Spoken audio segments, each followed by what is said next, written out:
and RJD2 and a couple of the cats, and DJ Babu was like the headlining DJ. Megahertz, it was, you know, Camus and Copy and Tage, and then RJ at the time, and they had performed earlier in the night, and they were out in the crowd later on trying to holler at some girls and whatnot, you know, doing their thing, and I was in the crowd as well, and like we just bumped into each other, and I first started talking to Camus, and you know, Camus recognized me somehow. I don't know how the hell he recognized me, but he was like, "Hey, aren't you Rocktight?" I was like, "Yeah," and then we just started talking, and then I met Copy, and I started running with that whole camp actually. Right after that, I mean, we linked up because Camus had Hot Beats at the time, and they were messing around with Intellect, Derek.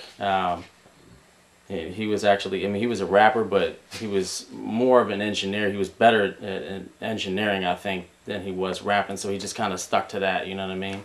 And but he was still hot as a rapper though, you know what I'm saying?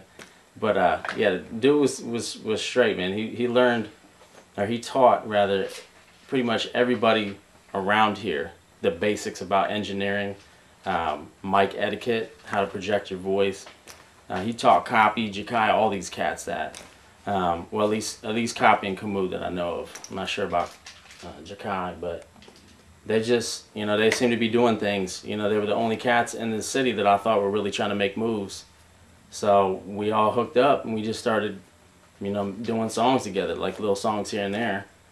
Are you familiar with Hold the Floor? Mm-hmm.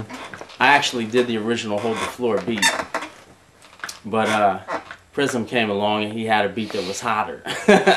Basically, was what happened. Camus was like, you know, he was just trying to get the hottest material out at the time, and I feel him. I mean, that track that I did, it was down tempo, was dope, but it was down tempo, and he was looking for something a little bit more upbeat, you know what I mean? So they ended up rolling with that one. But yeah, I mean, that was like my first, what I thought was going to be a record out in the underground. But my first actual record to be released was the Smash Brothers. I did a single on there called Love to Hate. That was my first joint that was ever released. It was actually released on vinyl. Take a look on the wall right there. Yeah. Actually, to the left there, 8076, that was my first vinyl. I have to correct myself. That was the first piece of vinyl that ever came out. That's the B-side. This is a rare 45 right here. The B-side is produced by RJD2, and it was a Tame 1 cut released on Eastern Conference, and the B-side, of course, is me and the Logic. When we were 8076, we had a group called 8076, and this was our first single. It was released by HipHopColumbus. It was exclusive 45.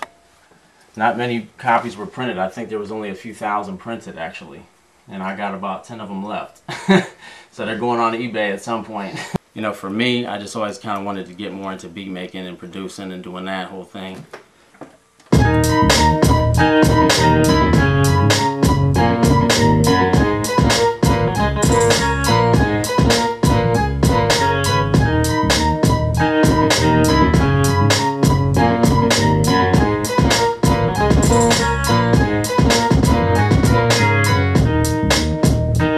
That bass line in there.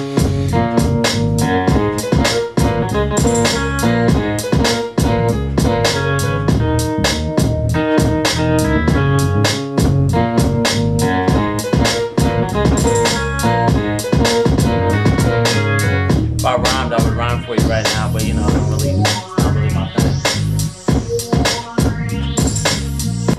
Shout out to O-Dot, for sure. I'm definitely down with O-Dot, you know, O-Dot producer, Catalyst, Jakai, Copy, you know, King Dom, Tage, everybody that we mess with, you know, big up.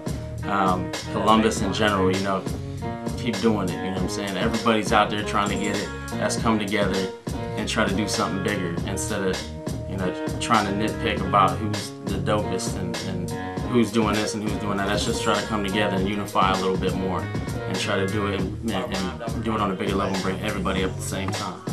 Alright? Peace.